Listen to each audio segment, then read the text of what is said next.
반갑습니다.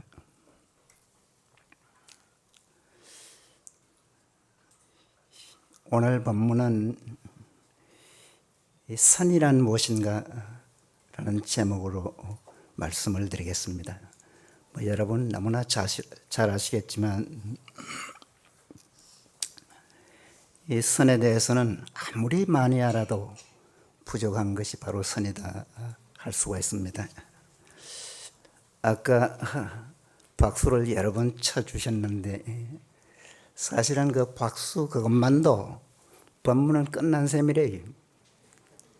더 이상 본문을 안 해도 다 갖춘 본문인데 새삼스럽게 할 수밖에 없는 것이 그냥 또 선이라고도 할 수가 있습니다. 이 이 사실은 말만 들어도 설레이는 말이 선이다 할 수가 있습니다. 그 옛부터 지혜롭게 사는 분이나 성스러운 길을 걷는 분은 반드시 이 선을 했습니다. 왜냐, 선은 마음의 평화를 얻게 하고 인생의 진정한 행복을 느끼게 하기 때문입니다. 그래서 선에서 진정한 그런 체험을 못하면 아니 반쪽 인생도 못 된다 그런 말을 합니다. 선에서 참으로 진정한 재미와 기분을 느껴야 참으로 행복을 느낀다고 할 수가 있습니다. 그래서 여러분께서도 선에서 수행해서 혹 선을 못하시면 건기에 따라서 염불이나 기도해서 즉 수행해서 인생의 진정한 그런 보람과 긍지를 꼭 느끼시기 바랍니다. 한 20여 년 전에 돌아가신 인도의 라저니시라는 아주 유명한 수행자가 있었습니다. 그분 말씀에 미래는 선불교가 인류를 계도할 것이다 그런 말씀을 했다고 해요. 최근에 미국이나 여러 곳에서 활동하시는 그런 분들 이야기를 들으니까 미래학자나 첨단을 걷는 분일수록 선에 대해서 대단한 그런 관심을 가지고 선이 인류를 참으로 이끌어야 좀 살만한 지구촌이 될 것이다 그런 말을 한다고 합니다. 이 세계인들이 하루에 한 10분만이라도 이 수행하는 시간을 가지면 이 지구촌이 살만한 그런 지구촌이 되리라고 확신합니다. 우리 한국에도 요즘 정치적으로 좀 어렵고 여러 가지로 참 걱정스러운 일들이 많은데 우리 국민들이 다 한 10분만이라도 선을 하거나 기도를 하는 그런 시간을 가지면 아마 종로 내거리가 좀 잠잠해지지 않을까 그런 생각도 해볼 수가 있겠습니다.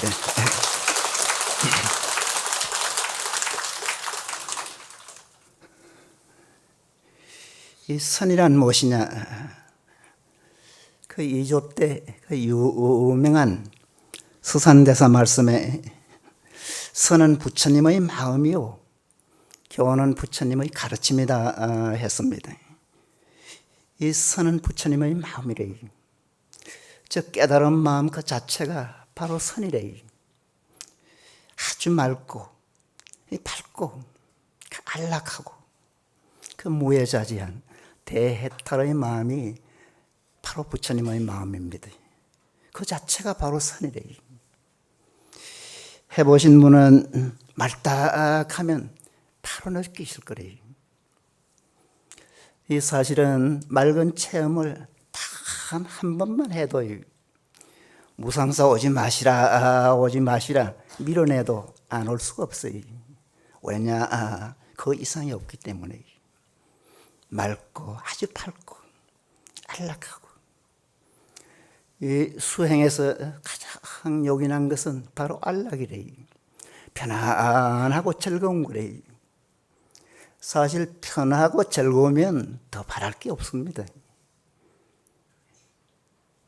그런 최상의 바람을 충족시켜 줄 수 있는 것이 바로 선이고, 무해자지한, 거리낌이 없는 그 자유자재한 대해탈의 마음이 바로 선이래. 이 교훈은 뭐냐? 부처님의 가르침이래. 부처님께서 35살에 부처님이 되셨습니다. 80세까지 사셨어요. 45년간 그 설하신 법문이 바로 부처님의 가르침이래. 그것을 흔히 84,000법문이다 합니다. 84,000이란 방대하고 아주 심오하다는 거래. 이 부처님의 말씀은 아주 방대해요. 이 부처님께서는 대중설법을 한 300여 회나 했다는 거래.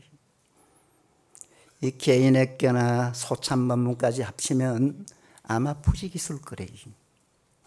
그 말씀을 성질과 형식으로 12가지로 나눈 것을 흔히 12부 경전이다 합니다. 그 말씀을 우리들은 보통 성언이다 합니다. 아주 성스러운 말씀이래요. 이 부처님의 말씀은 우리 인간들에게 주는 아주 간절하고 고구정령한 높아심절한 금과 옥조 같은 그런 말씀이 바로 경전입니다.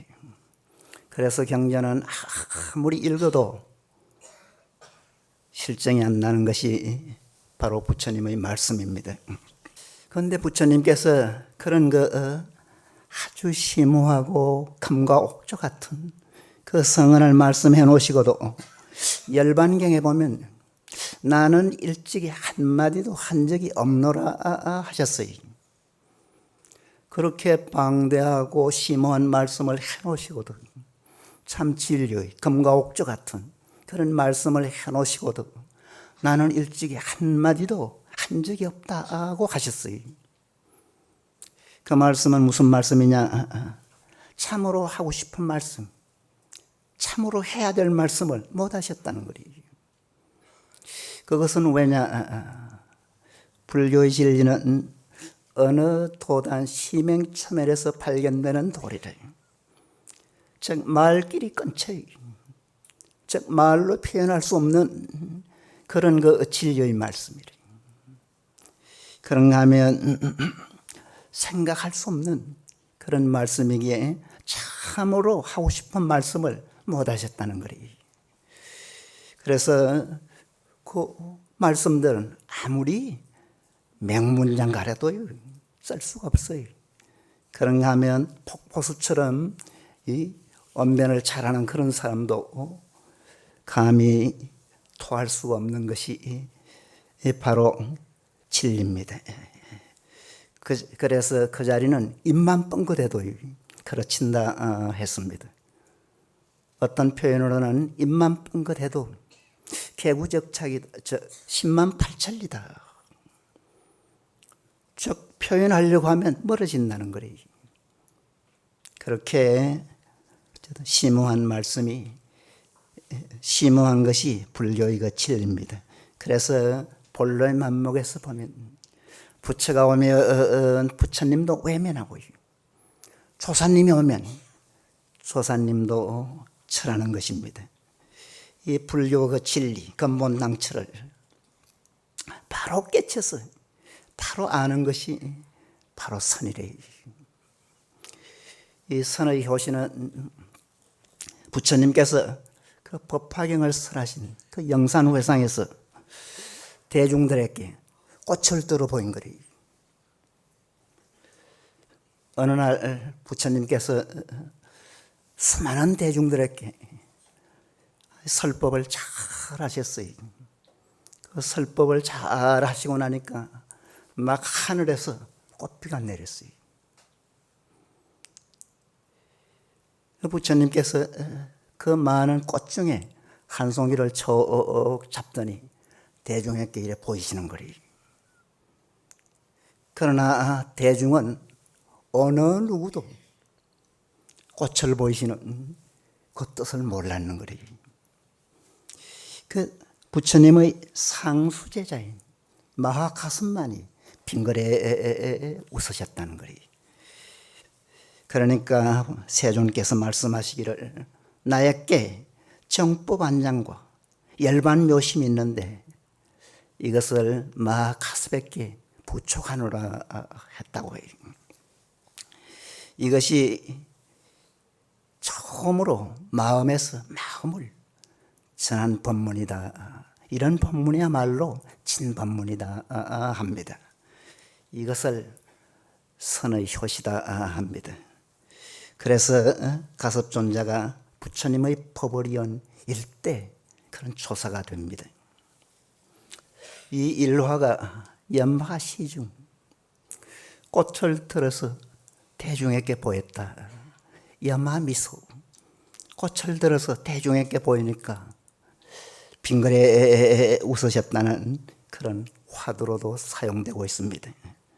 어쨌든 참으로 진실한 것은 이렇게 법문하고 이렇게 전합니다. 그것이 참 법문이고 참으로 대단한 말씀이 대단한 법문이다. 그렇게 선에서는 봅니다. 이 선이란 뭐냐? 여러분 뭐 잘 아시겠죠? 이 선이란 말은 인도 말인 산스크리트 더얀나에서 나왔어요. 그 파리의 자나에서 나온 말이에요. 그 더얀나와 자나는 번역을 하면요, 정력, 고요히 생각하는 거래요. 고요히 생각하는 거. 사유수, 생각에서 마음을 닦는다는 거래요. 즉 선이란 말은 조용하게 생각해서 마음을 닦는 거래요. 그런데 이 선이라는 개념이 인도하고 중국하고 달라요. 중국어로 선이 넘어와서는 고요히 생각한다, 생각해서 닦는다는 그런 그 범주를 넘어서요. 직진심 견성성불이라. 사람의 마음을 바로게 가르치 단박깨치 부처가 된다는 거래요. 인도서는 마음에서 일어나는 일체 망상을 쉬게 하고 정신을 한 곳에 집중해서 고요하고 아주 편안한 그런 경지에 들어가게 하는 것이 인도선이래요. 그것은 개정해 사막에서는 정에 속해요. 계행을 잘 지켜야 선정에 들어갈 수가 있고 지혜가 드러난다는 거래요. 그런가 하면 팔정도에서는 정정이 되고 육바라밀에서는 제오바라밀인 선나바라밀이 됩니다. 이 중국에 선이 넘어와서 중국에서도 초기에는 인도의 그 선과 정의를 뜻을 같이 했어요. 그러나 5세기에 달마대사가 인도로부터 중국으로 건너와서 육조 해능대사를 거쳤어요. 마조도일 선사에 가서는 조사선이 완성이 됩니다. 이후로 중국에서 당송 그 양대에 걸쳐서 수백 년 동안 5가 7종이 구가돼 가지고 중국 역사상 일찍이 볼 수 없었던 그런 그 아주 번창한 그런 그 선풍을 드날립니다. 이 조사선은 완전히 중국으로 넘어와서 중국화된 그런 선이 바로 조사선이다 할 수가 있습니다. 부처님이 깨치고 나서 제1성이 기특하구나. 이 일체 중생이 부처님과 똑같은 지혜와 덕상을 갖추었네 했어요. 부처님과 똑같은, 즉 일체 중생이란 사람은 물론이고 개나 소나 돼지나 그런 그 동물로부터 땅속에 있는 개미 새끼나 지렁이 같은 그 미물까지도 일체 중생이 부처님과 똑같은 그 밝은 지혜, 그 초롱초롱한 지혜를 갖췄다는 거래요. 이 경전에 보면 부처님은 참 대단한 분이구나, 그런 것이 느껴지는 분이래요. 그런 빼어난 지혜, 그 타고난 그 천재성, 그 천재 중에 천재성, 그것을 일체 중생이 다 갖췄다는 거예요. 이 천재성만 가지고 태어났느냐? 덕상도 열애와 똑같은 덕상을 흔히 복상이라고 합니다. 그런가 하면 서상이라고도 해요. 그 서상을, 복상을 누구나 다 가졌다는 거예요. 오늘 여기 상단에 고향물을 좀 올렸는지 모르겠습니다만은 초하루나 이런 법회 때는 고향물을 많이 올립니다. 여기 무상사뿐만 아니라 어떤 절도 그 고향물을 많이 올려요. 진진찰찰이래요. 이 보통 사람은 평생 한 번 조금 큰 상 하나 받기도 어려운데 부처님은 절마다 막 수북수북이 가득가득이 쌓여요. 그만큼 복이 많다는 거래요. 그런 복은 어디서 오느냐? 바로 수행에서 옵니다. 그래서 여러분께서도 늘 수행을 해야 된다는 그런 생각을 하시기 바랍니다. 즉 일체 중생이 부처님과 똑같은 그런 지혜와 덕상, 즉 부처가 될 수 있는 자질을 타고났다는 거예요. 그 뒤에 열반경에서는 일체 중생이 불성했다 했습니다. 그런가 하면 준동함정, 아주 미물까지도, 그 꼬물거리는 미물까지도 불성했다고 했어요. 즉 모든 중생은 부처가 될 수 있는 자질과 부처가 될 수 있는 성품을 타고났다는 거예요. 그래서 본래는 부처다 합니다. 본바탕은 부처님하고 똑같다는 거예요. 외형은 금생에는 업이 좀 두터워서 좀 못나고 어리석게 태어나고 여러 가지가 부족할지 몰라도 근본 바탕은 여러분도 부처님하고 똑같다는 그런 그 강한 생각을 늘 하시기 바랍니다. 그래서 나도 부처가 될 수 있다. 나도 부처님과 똑같은 지혜를 개발할 수 있다는 그런 생각을 늘 하시기 바랍니다. 그 본래부터 갖추어진 그 불성을 자각했어요. 불직언을 바로 전개한다는 것이 바로 토노서의 본질이래요.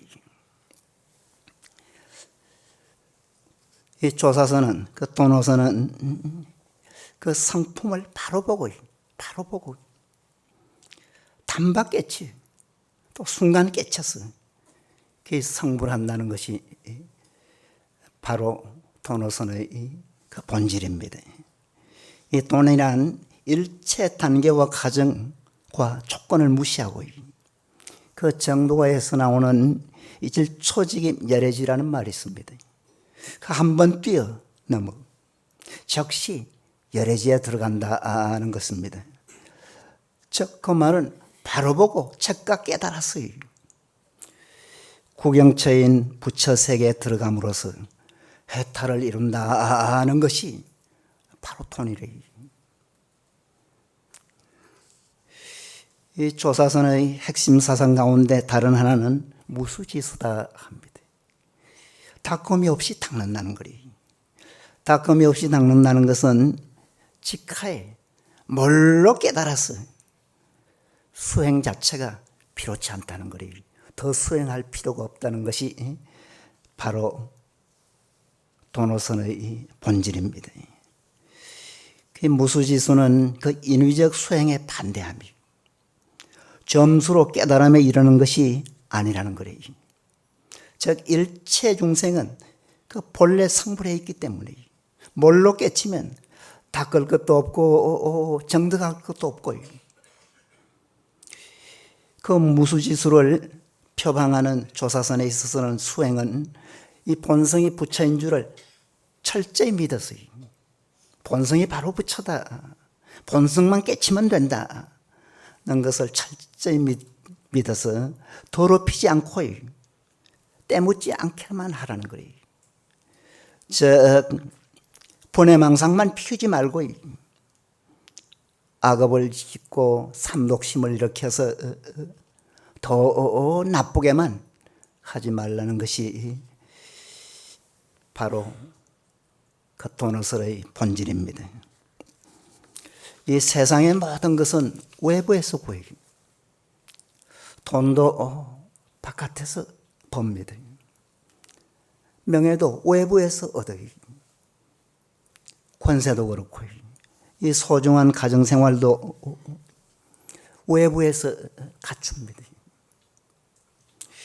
그런데 이 마음 공부는 내부에서 태어날 때부터 그 갖춘 그것을 바로 보고 바로 느끼는 거예요.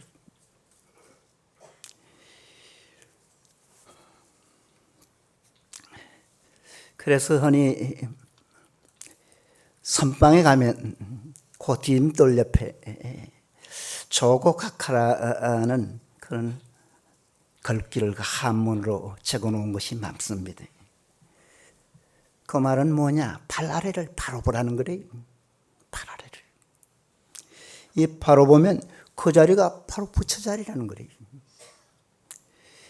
여기에 여러분이 앉아 계시지만 여러분 앉은 자리를 바로 보면 그 자리가 바로 부처 자리라는 거래요. 즉 여러분 자신이 부처라는 거래요. 그래서 이 공부는 쉽다면 아주 쉬운 공부가 이 공부다 할 수가 있습니다.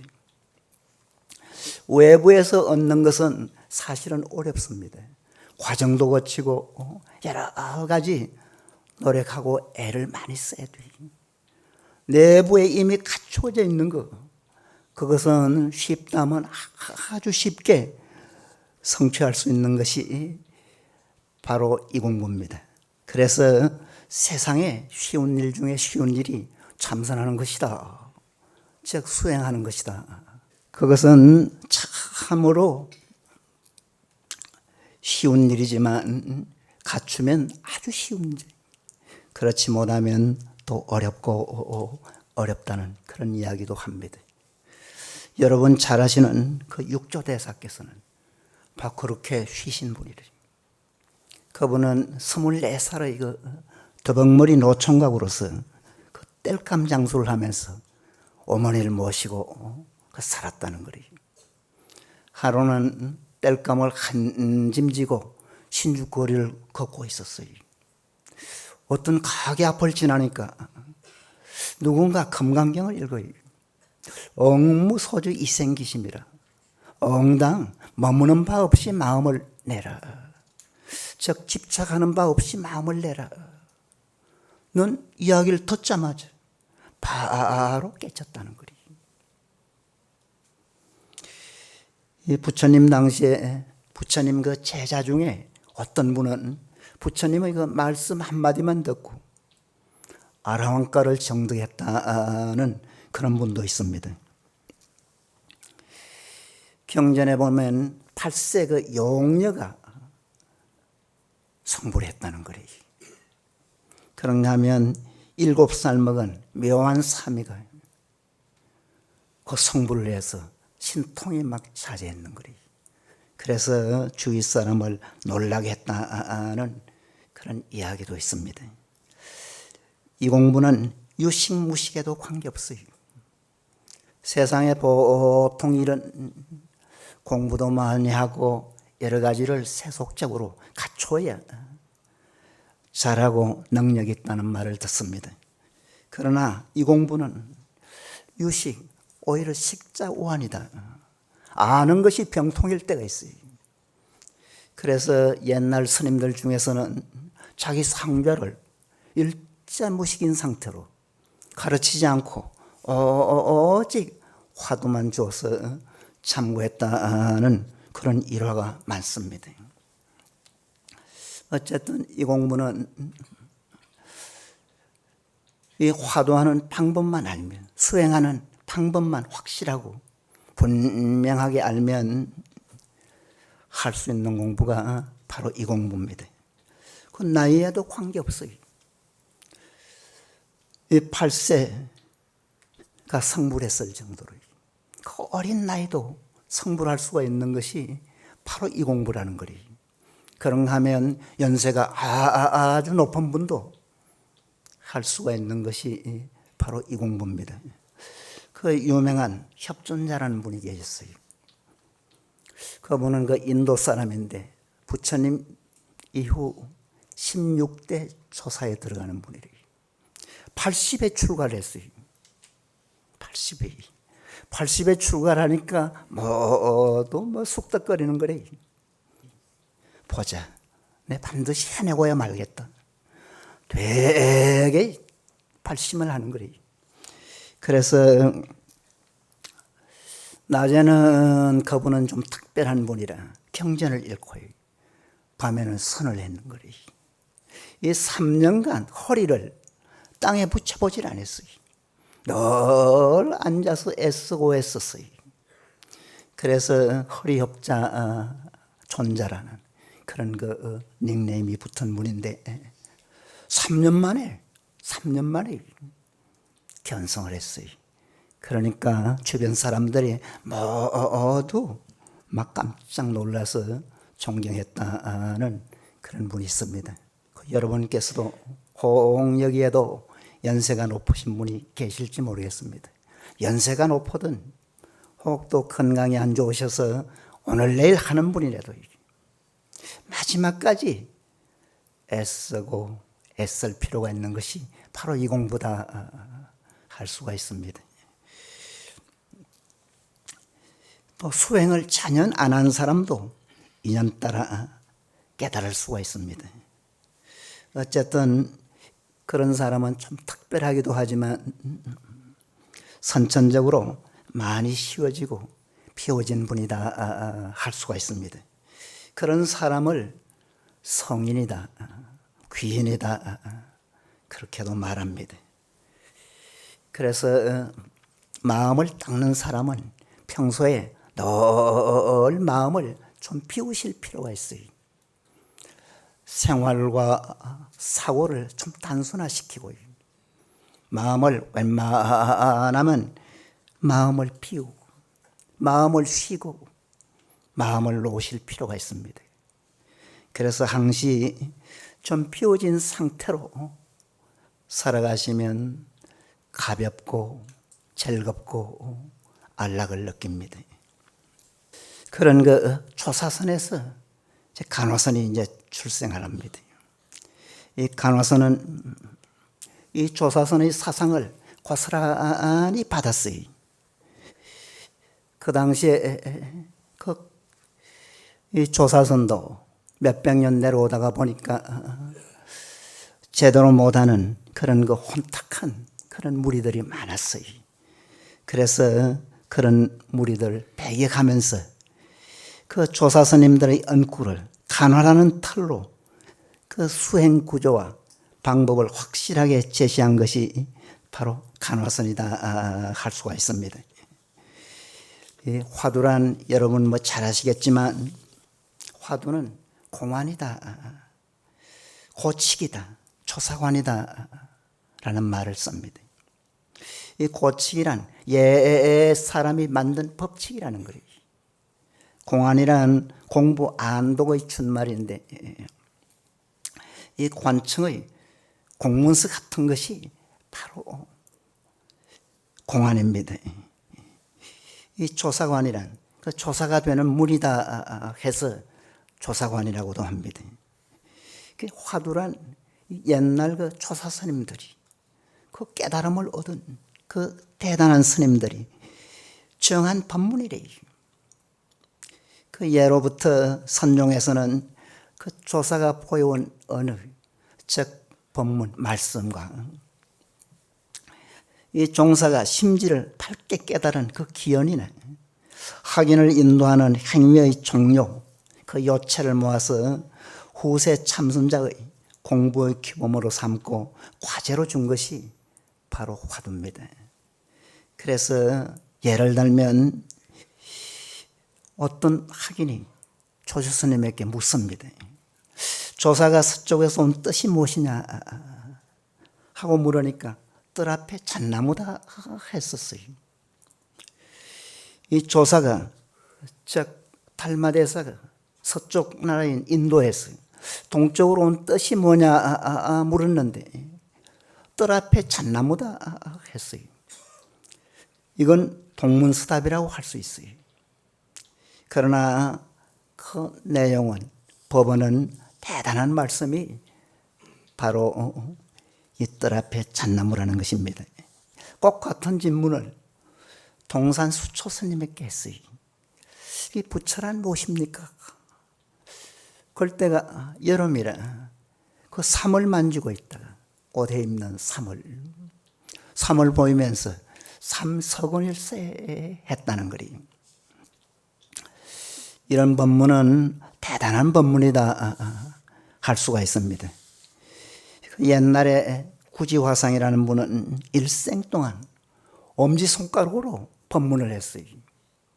이 조사가 서쪽에서 온 뜻이 뭐냐 물으면 엄지손가락을 쑥 내밀었다는 거리. 그런가 하면 이 부처란 뭐냐 물어도 엄지손가락을 쑥 내밀고, 학인의 본래 면목이 뭐냐 물어도 엄지손가락을 쑥 내밀었다는 거리.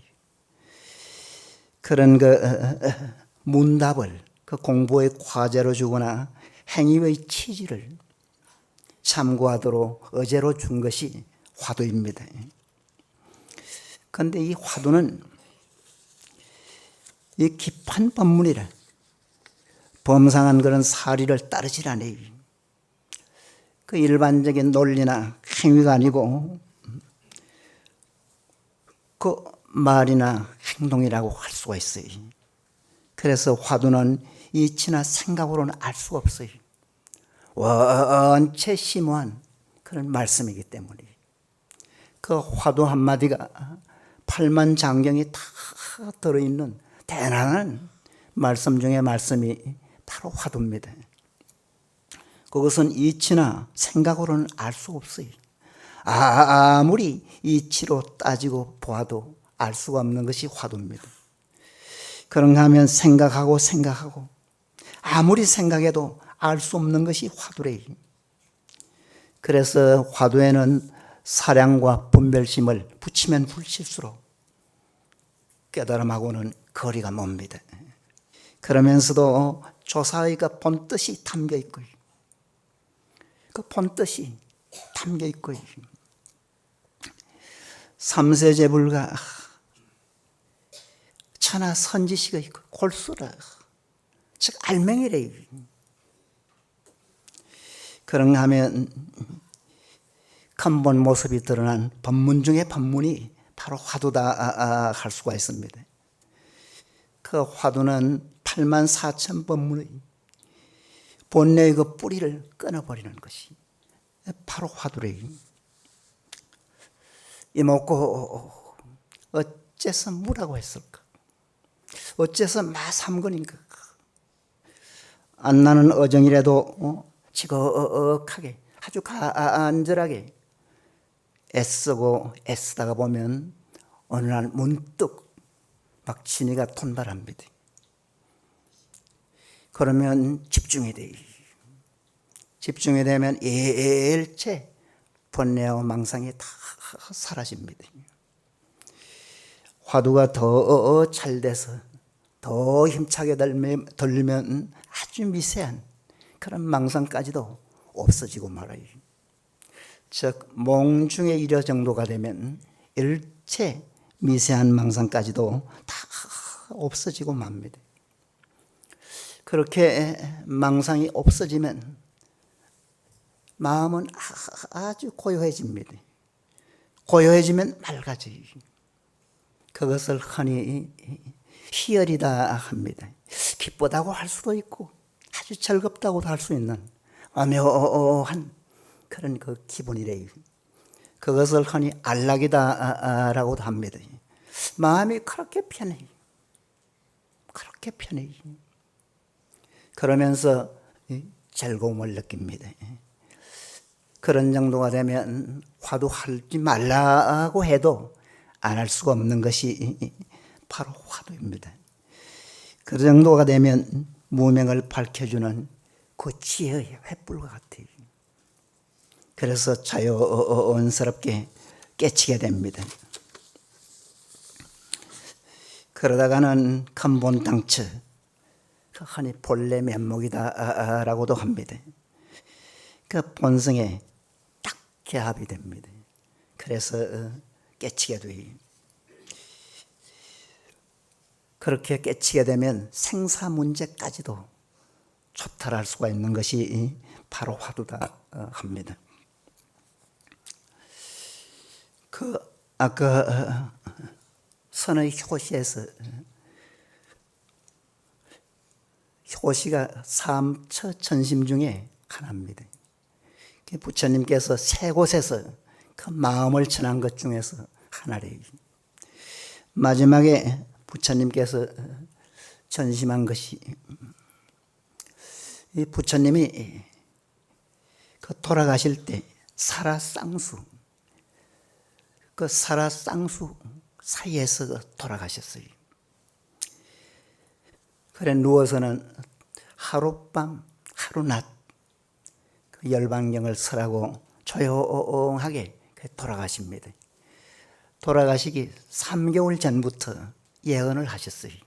나는 3개월 후에 죽겠노라. 그렇게 예언하시고는 당신 하실 거 다 하시고 그렇게 아주 조용하게 돌아가십니다.